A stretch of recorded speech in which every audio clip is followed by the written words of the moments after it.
Hello, and welcome to Lantern Lane Stories. Tonight's story is The Fox Who Walks Through London. The last bus of the night rumbled down Peckham Road. Its headlights swept across dark windows, red letter boxes, and wet pavements. Then the engine faded. Then London grew quiet.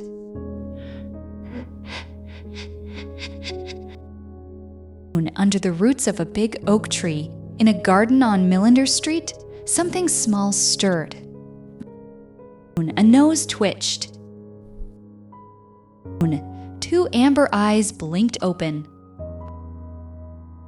A pair of triangular ears stood perfectly straight.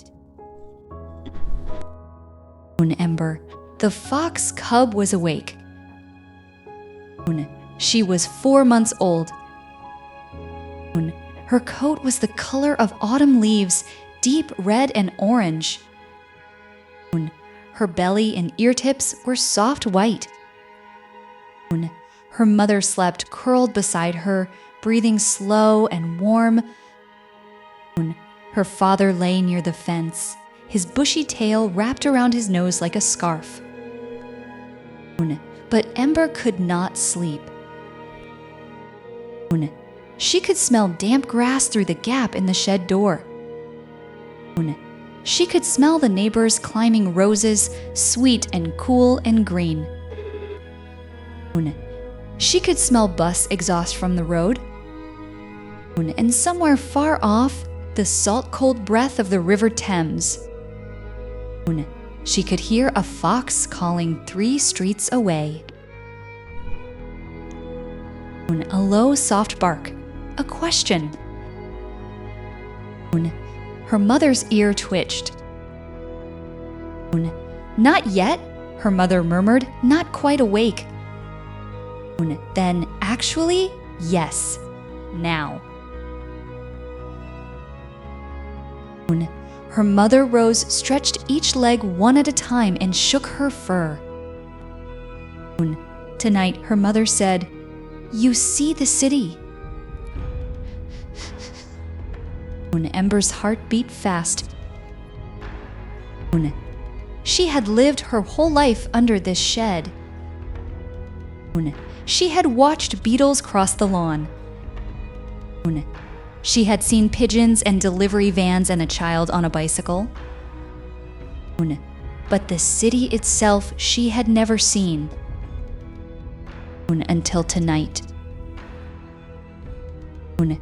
Ember pushed her nose through the shed door and stepped out. The night air was cold and smelled of wet earth. A security light above the back door clicked on. She froze, one paw lifted. It clicked off again. London foxes know security lights. They know dogs barking behind glass. They know which garden gates creak and which swing silently. Ember trotted across the wet lawn. Her small paws left prints in the dew. She jumped up onto the garden fence and balanced there. Her ears turned slowly, listening to the whole neighborhood at once. In the garden to the left, a hedgehog shuffled through fallen leaves. On the pavement below, a crisp packet scraped along in the wind. 3 houses away, a kitchen light glowed yellow. Someone was up late, making tea. London always has someone awake, her mother said. She had landed on the fence beside Ember, quiet as a shadow. Together they dropped down to the pavement. The street smelled of wet stone and fried food from the chicken shop on the corner. An orange street lamp turned their red fur golden. They trotted side by side down the middle of the empty road. A tabby cat sat on a garden wall and watched them pass. Neither fox nor cat said a word. They simply looked at each other. In London, the animals have arrangements. They passed an alley where someone had left rubbish bags outside. Ember's mother glanced at them. She walked on. Not tonight, she said. Tonight we are exploring. They passed through a gap in a park fence. The park was dark and still. Moonlight lay on the path like a long white cloth. Dew hung on every spiderweb, every blade of grass, every iron railing. Ember's mother sat down beside a hornbeam tree. She listened to the park for a long moment. A hedgehog somewhere in the darkness. Distant traffic on a bridge.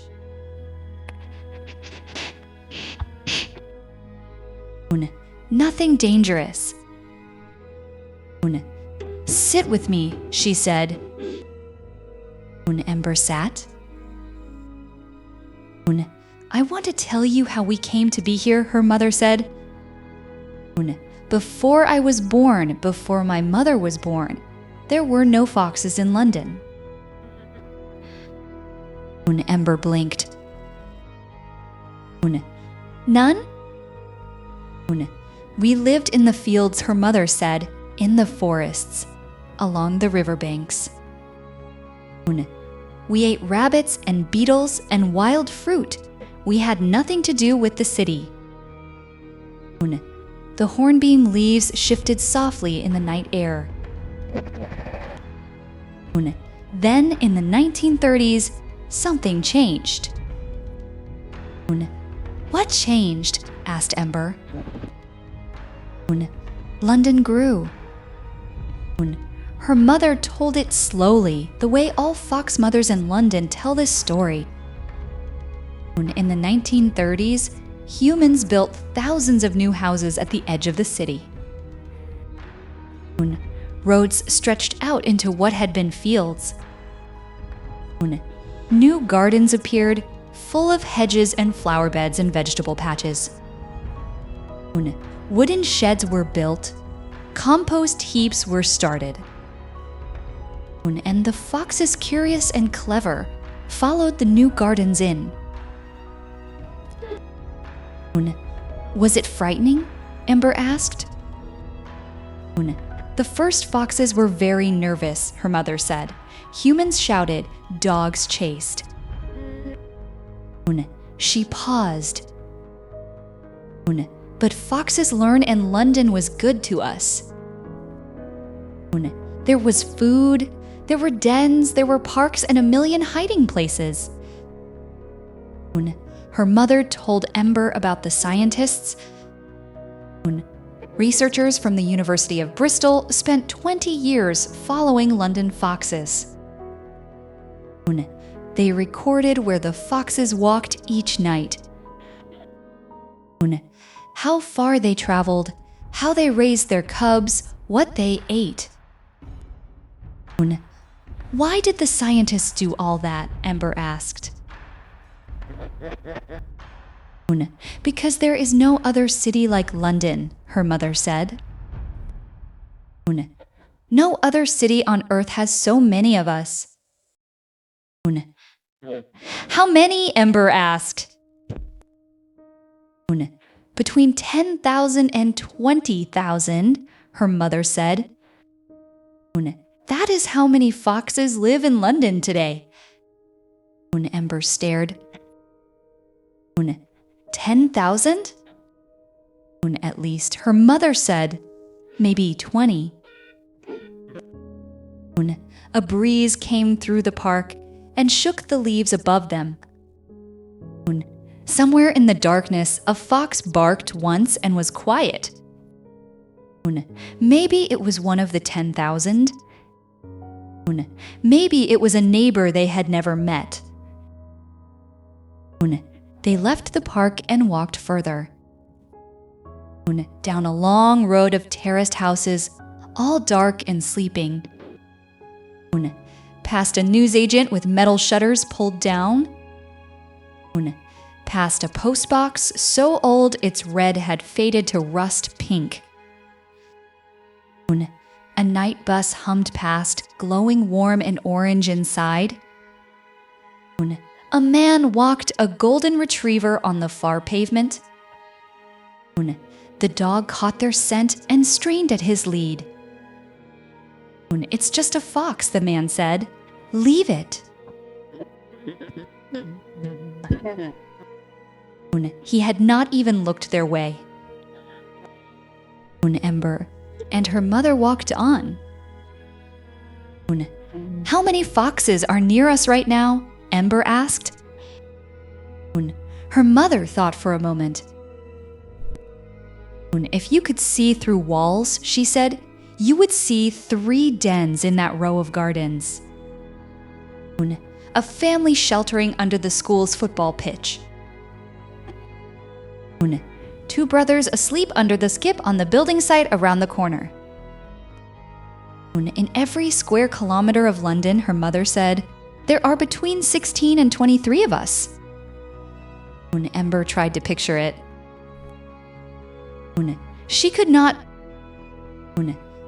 "No other city on earth has so many foxes per kilometer," her mother said quietly. "Why London?" Ember asked. "The gardens," her mother said simply. "London has millions of gardens, all connected, all in a row. A fox can walk from one end of the city to the other without ever crossing a main road." She stopped and looked up at the orange sky. London's light reached the clouds even at 2 in the morning. The cold air smelled of damp stone and the distant river. "This city thinks it belongs to the humans," her mother said. "Does it?" Ember asked. Her mother's amber eyes caught the lamplight and glowed. "It belongs to everyone who knows how to live in it," she said. They walked all the way to the river.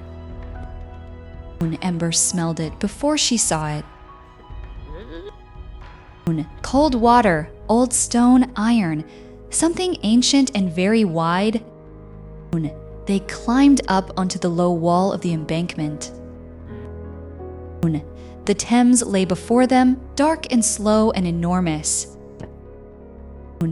Lights on the far bank shimmered on the surface like scattered coins. A boat with a single yellow lamp moved upstream without a sound. Tower Bridge stood far to the east, lit in silver and white. Its 2 stone towers pointed straight up into the orange sky. Ember had never understood how large it was. "Have foxes always walked here?" she asked. "For almost 100 years," her mother said. A gull called once from the water, even though it was the middle of the night. They sat together on the embankment wall. For a long moment, neither of them spoke. "If a child walks home late in London," her mother said, "they might see a fox in the lamplight. Just standing there, watching." "Are the foxes frightened?" Ember asked. "No," her mother said. "We know this city. We know which hours belong to the buses and which hours belong to us." The sky at the edge of the rooftops was beginning to soften. Not light yet. Just a very gentle lessening of dark. "Time," said her mother. They turned away from the river. They trotted back through quiet streets, past the chicken shop and the old church and the faded post box. Past all the gardens where London's 10,000 foxes were settling back into their dens. They squeezed through the shed door. Ember's father lifted his head. "Good walk," he murmured. "Very good," said Ember. She curled into a circle, nose tucked under her tail. Outside, the city was still quiet. The Thames flowed on without anyone watching. The street lamps hummed their soft orange songs. London and its 10,000 foxes, and all the children asleep in all its rooms, settled in together.